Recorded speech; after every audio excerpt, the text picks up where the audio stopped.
Devenir végétarien n'est pas un choix si simple à faire. Nos habitudes alimentaires sont tenaces, voire même profondément ancrées en nous. Depuis notre enfance, nous avons hérité des codes culinaires occidentaux où la viande et le poisson sont au centre de notre assiette. Alors comment modifier nos habitudes alimentaires de manière durable et surtout sans créer de frustration ?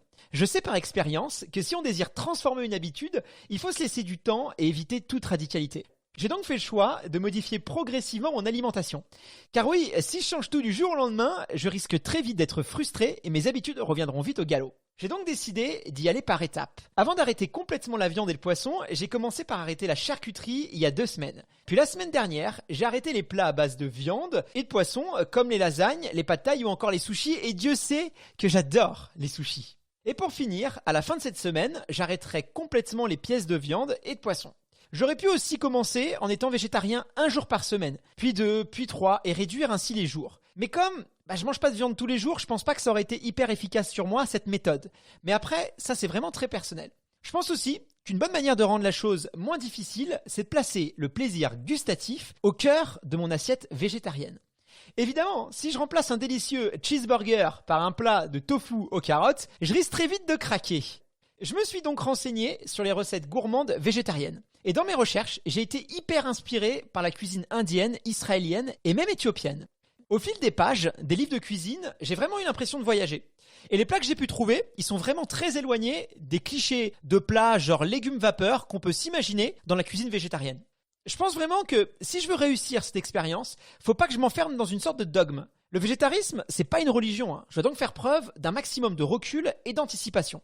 Pour vous donner un exemple, j'ai déjà programmé des recettes pour les 7 prochains jours où je serai 100% végétarien. J'évite ainsi le risque de me retrouver un soir planté devant mon frigo sans savoir quoi manger. À l'heure où j'enregistre cet épisode, nous sommes le vendredi 3 janvier au petit matin. Et donc demain, je serai officiellement végétarien. Mais il me reste encore une chose à faire avant de me lancer dans le grand bain, c'est d'aller faire les courses. Et vous savez quoi ? Je vous emmène avec moi.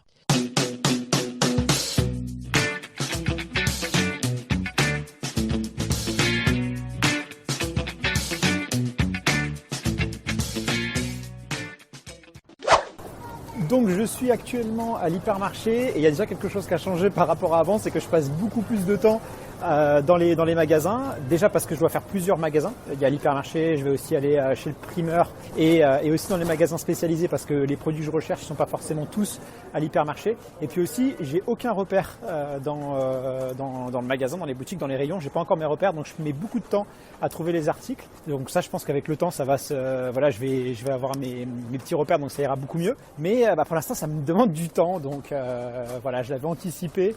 J'ai libéré un peu de temps aujourd'hui pour m'occuper de tout ça. Donc, je continue. Alors, me connaissant, j'ai fait une liste de courses parce que sinon, c'est sûr que j'aurais oublié un tas de trucs. Mais je suis tombé sur des produits qui m'ont intrigué, que j'avais pas forcément prévu d'acheter à la base, mais qui me semblent sympas. Après, je vais mettre une petite nuance, c'est tout ce qui est substitut à la viande. Par exemple, j'ai vu qu'il y avait des steaks végétales, il y avait des saucisses végétales, il y avait aussi des nuggets sans viande. Donc, ça a l'air sympa. Par contre, petite vigilance parce que j'ai regardé sur Yuka, l'application pour vérifier si les produits sont de bonne qualité ou pas. Et ils sont pas super bien notés, notamment les additifs et tout, le sucre. Donc je pense que c'est bien pour la transition au début parce que psychologiquement ça peut apporter du réconfort. Mais après il faut être vigilant et l'idée c'est passer de plutôt les éliminer au fur et à mesure parce que s'ils sont pas top pour la santé, c'est quand même pas l'idéal de se rajouter ça en plus, quoi. Donc mais voilà, ça peut quand même être sympa au début. Alors il y a quand même quelque chose qui est super sympa dans ce nouveau régime alimentaire, c'est que du coup j'ai passé plus de temps au rayon fromage et que je me suis acheté plein de fromages vu que l'idée c'est de remplacer un peu les protéines animales par d'autres protéines et notamment les protéines laitières. J'achetais pas beaucoup de fromage avant parce que je faisais assez attention à tout ce qui est matière grasse et tout, mais là j'ai pas trop le choix, donc pas trop le choix. Je veux dire que du coup je culpabilise moins en tout cas, et ça c'est plutôt cool. Donc je vais remplacer les boulettes de viande par des billes de mozzarella. Je vais acheter aussi plus de gruyère pour faire des gratins, ce genre de choses. Donc je vais rester vigilant. Ça j'ai pas encore les consignes de la nutritionniste, mais je pense que ce sera une alternative à la viande, ce sera notamment le fromage. Donc ça c'est plutôt cool parce que j'en mangeais vraiment pas avant et ça me fait plaisir. Question tarif, j'ai quand même l'impression que les produits que j'achète sont plus chers. Donc je ne sais pas si c'est un biais, si c'est vraiment le cas ou pas, mais je verrai à la caisse si mon panier moyen il est plus cher que d'habitude. Donc ça, ce sera une bonne indication à voir si finalement ça coûte plus cher ou pas de se passer viande. Pardon, je suis désolé, bonjour. Bonjour. Hop.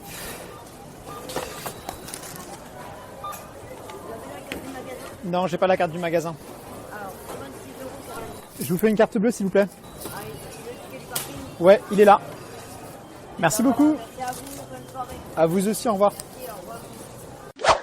Donc ça y est, j'ai fini les courses, je suis au parking et évidemment je retrouve plus ma voiture. Si, elle est là. J'en ai eu pour 126,90 €, donc c'est un petit peu plus cher que d'habitude puisque j'en ai généralement pour 90, 110 € maximum. Mon panier il a quand même changé, hein. J'ai beaucoup plus de produits frais. Après j'ai aussi mis à cœur de cuisiner des bons petits plats pour que ce soit pas trop dur. Donc forcément je pense que ça joue aussi dans le tarif parce que j'ai pris des produits qui sont un petit peu plus chers que d'habitude, des produits un petit peu plus fins que d'habitude. Donc voilà, sinon j'ai passé vraiment plus de temps. Je pense que j'ai facilement mis 2 fois plus de temps. Et en plus, je dois encore aller chez le primeur puisque je vais choisir des fruits et légumes bio directement du producteur. C'est quand même beaucoup mieux au niveau énergétique. Il y a plus de vitamines, donc je vais être plus vigilant par rapport à ça. Ouais, vous pouvez récupérer le caddie. Merci. Ah super, c'est gratuit alors. Merci. Hein. C'est ça, c'est pour le cadeau. Hein. Merci beaucoup. Excusez-moi, je viens de gagner un petit jeton de parking. Donc ça m'a pris beaucoup plus de temps que d'habitude, ça c'est clair. Mais j'espère que ça va valoir le coup. Dans l'assiette, ça va être aussi bon. Enfin, je rentre chez moi. Je vous avoue, j'en ai un petit peu marre après avoir passé une après-midi à faire les courses. J'ai fait mes calculs et au final, j'en suis à 170 € environ. Donc j'ai fait 3 magasins, je suis allé dans un hypermarché, je suis allé chez un primeur bio et aussi dans un magasin spécialisé nature, on va dire. Donc voilà, c'est pas du tout représentatif des dépenses que je vais avoir au fil des semaines parce que là je me suis vraiment fait plaisir.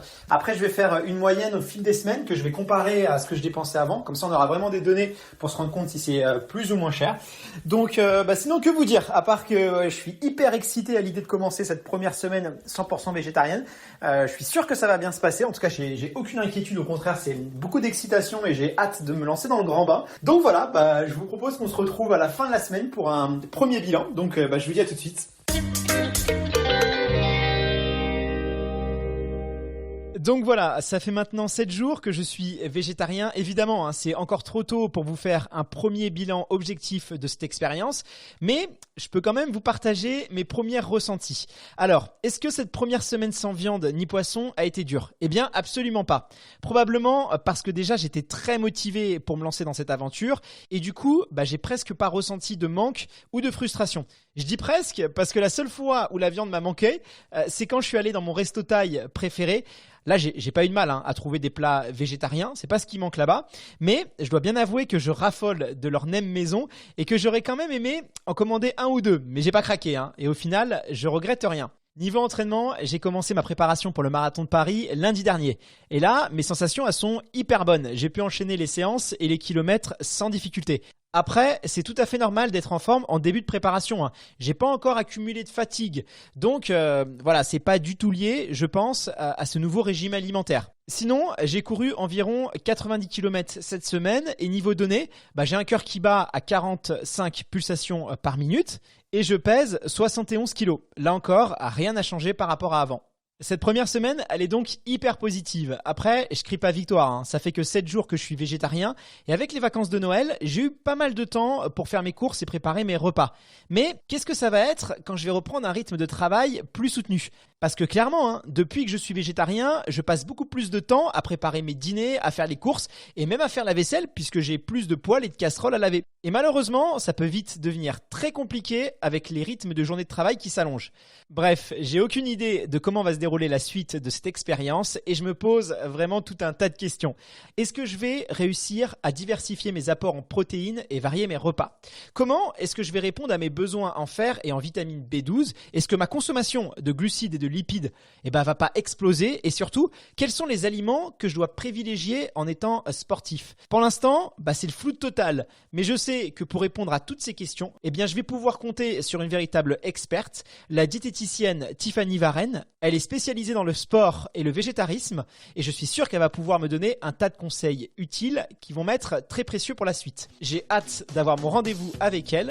Alors si vous voulez ne rien louper du prochain épisode, abonnez-vous dès maintenant au podcast. N'hésitez pas à me laisser une évaluation sur iTunes pour me donner des conseils ou m'encourager. Il me reste plus qu'à vous dire à la semaine prochaine.